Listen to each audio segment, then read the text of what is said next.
Hello students. पहले हमने bank का स्थिति विवरण देखा, आर्थिक चिट्ठी का प्रारूप देखा, दायित्व पक्ष की मदों का विस्तृत विवरण किया। आज हम संपत्ति पक्ष की मदों का विवरण देखेंगे। शुरू करते हैं आज का टॉपिक, संपत्ति पक्ष की मदों का विवरण। इसमें रोकड़ तथा रिजर्व बैंक ऑफ इंडिया में शेष, बैंक में शेष तथा याचित एवं अल्प सूचनार्थ राशि, विनियोग,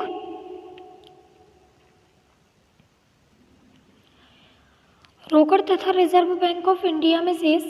इसमें 2 टाइप्स होते हैं, हाथ में रोकड़ और रिजर्व बैंक ऑफ इंडिया के पास शेष। हाथ में रोकड़ विदेशी मुद्रा को शामिल करते हुए हाथ में रोकड़ अर्थात बैंक के पास रोकड़ शेष को इसमें लिखा जाता है। रिजर्व बैंक ऑफ इंडिया के पास शेष रिजर्व बैंक के पास चालू खाते में तथा अन्य खातों में जमा राशि को इस मद में दर्शाया जाता है।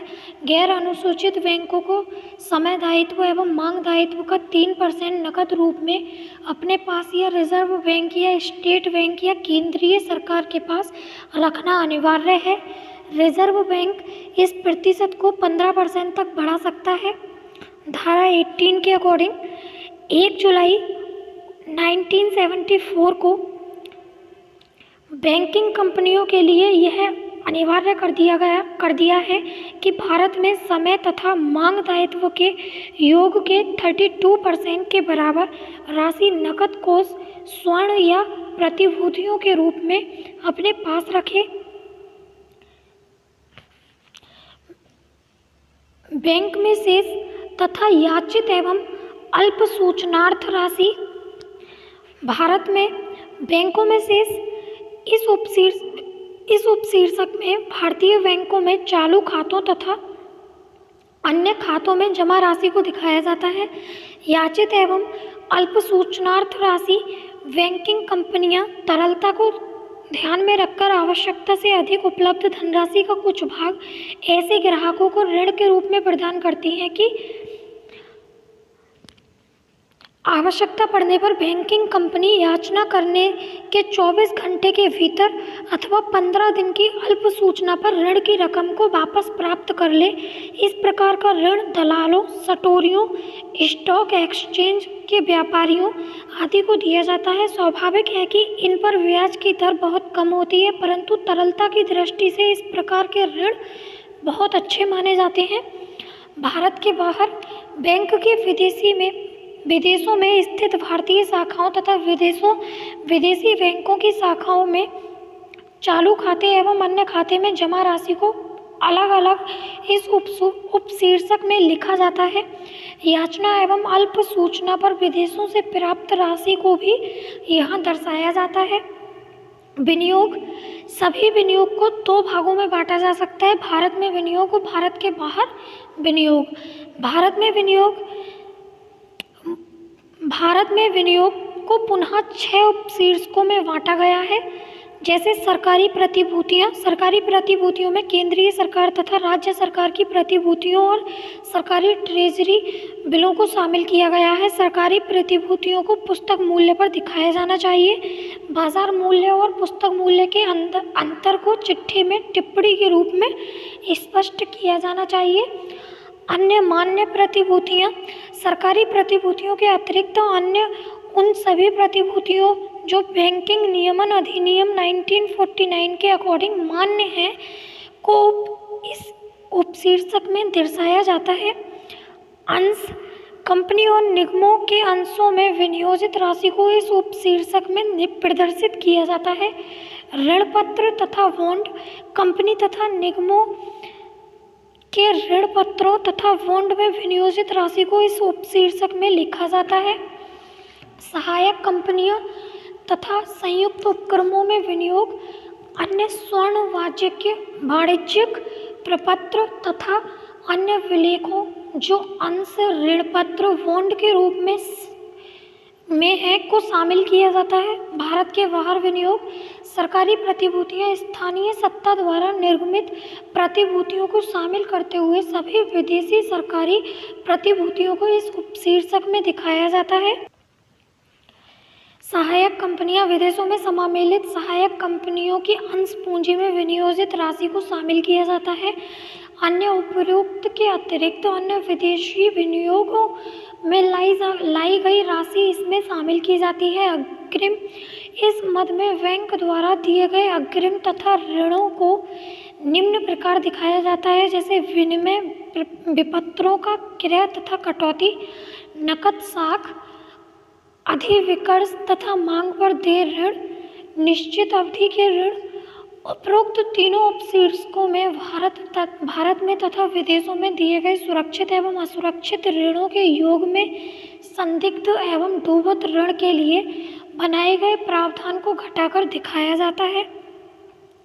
मूर्त संपत्तियों द्वारा सुरक्षित ऋण, बैंक सरकार की जमानत पर दिए गए अग्रिम। असुरक्षित वे ऋण जिनके लिए बैंक के पास कोई प्रतिभूति नहीं है। भारत में दिए गए अग्रिम। प्राथमिकता वाले क्षेत्र, सार्वजनिक क्षेत्र, बैंक तथा अन्य संसाधनों को दिए गए अग्रिमों का विस्तृत विवरण दर्शाया जाता है। भारत के बाहर अग्रिम। विदेशों में अन्य बैंकों पर देय तथा अन्य पर देय को इनमें दिखाया जाता है। अन्य देय में विदेशों में विपत्र का क्रय एवं कटौती, विदेशों में संघीय ऋण आदि को लिखा जाता है। भवन, पूर्ण स्वामित्व तथा आंशिक स्वामित्व वाले व्यावसायिक एवं रिहायशी भवनों को भवन शब्द में शामिल किया जाता है। भवन से संबंधित निम्न विवरण भी चिट्ठे में दिखाए जाने चाहिए, जैसे गत वर्ष 31 मार्च को भवन की लागत, वर्ष में भवन में हुई वृद्धि, वर्ष में भवन में कमी, कुल ह्रास। यदि पूंजी की कमी पर भवन का मूल्य घटाया गया है अथवा पुनः मूल्यांकन पर भवन के मूल्य में वृद्धि की गई है, तो ऐसी कमी अथवा वृद्धि को अगले 5 वर्ष तक चिट्ठे में टिप्पणी के रूप में दिखाना आवश्यक है।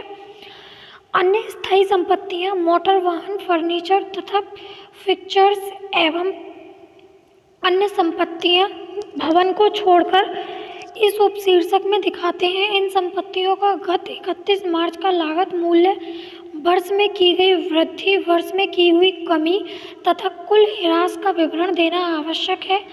अन्य संपत्तियां, अंतर कार्यालय समायोजन, बैंक की सभी शाखाओं के अंतर शाखा कार्यालय के लेन देनों का समायोजन करने के बाद प्रायः शुद्ध राशि, शुद्ध डेबिट शेष को इस उपशीर्षक में दिखाएंगे।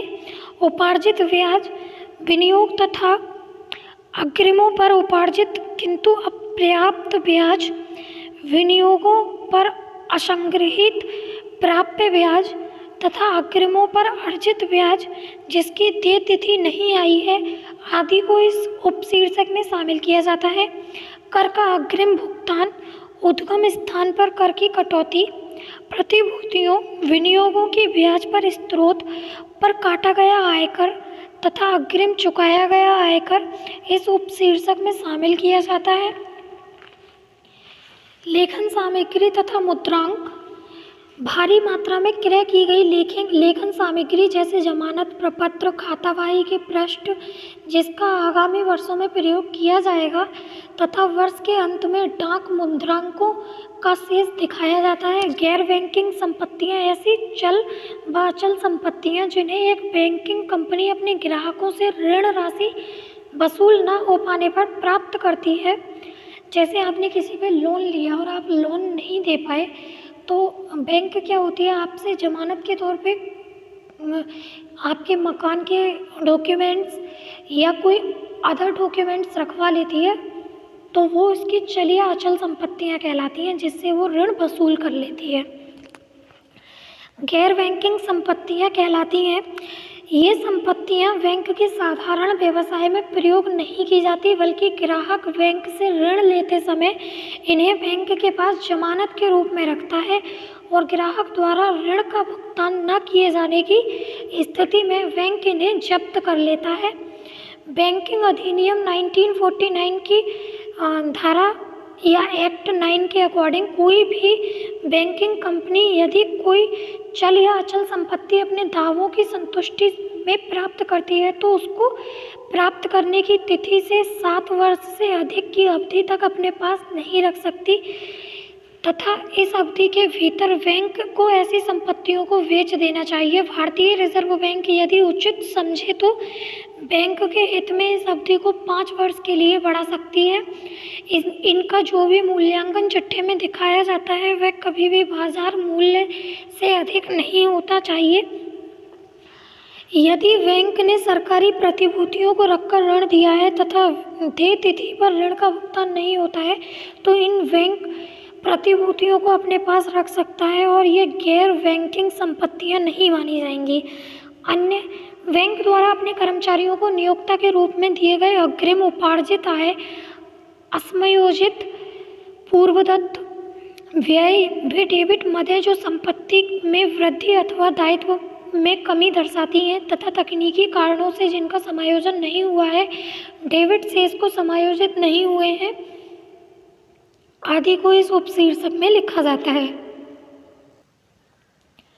चिट्ठी के अंत में टिप्पणी के रूप में दिखाई जाने वाली मदें संभावित दायित्व होते हैं और संग्रहण हेतु प्रपत्र होते हैं। संभावित दायित्वों से आशय उन दायित्वों से है जो चिट्ठी की तिथि को दे नहीं है लेकिन निकट भविष्य में दायित्व बन सकते हैं।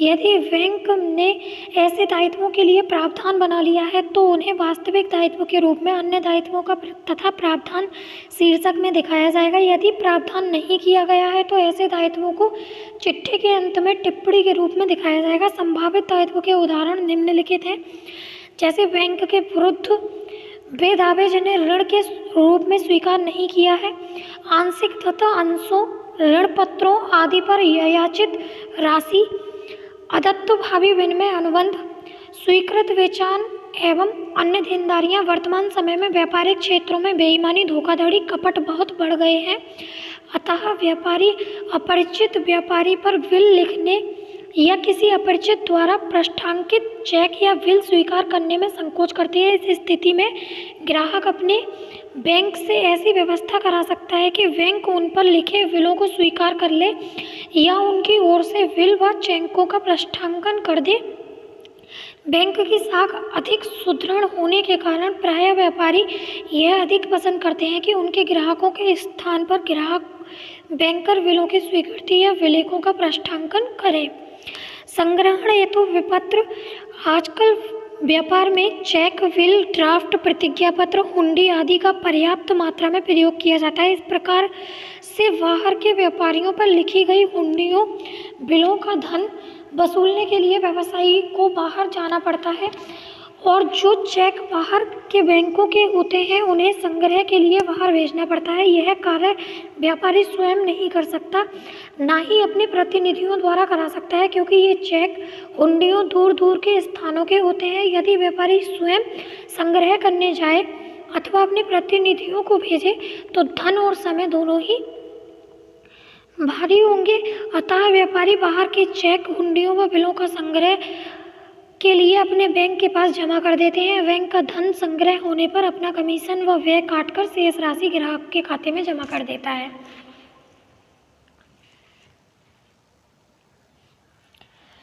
बैंकों की स्थिति विवरण से लाभ। Advantage of balance sheet of A bank. Bank का स्थिति विवरण बैंक की संपूर्ण आर्थिक स्थिति का चित्रण होता है। इसके अध्ययन में होने वाले लाभ को निम्नवत किया जा सकता है, जैसे बैंक की वर्तमान आर्थिक स्थिति का ज्ञान होना, बैंक की प्रगति की जानकारी मिलना, अन्य बैंकों से तुलना होना, जन विश्वास का साक्ष्य होना, सुरक्षा तथा तरलता स्थिति का ज्ञान होना। आई होप आपको ये वीडियो पसंद आया हो। वीडियो पसंद आया हो तो वीडियो को लाइक एंड शेयर करें, चैनल को सब्सक्राइब करना बिल्कुल ना भूलें। मिलते हैं नेक्स्ट वीडियो में नेक्स्ट टॉपिक के साथ। तब तक के लिए टेक केयर।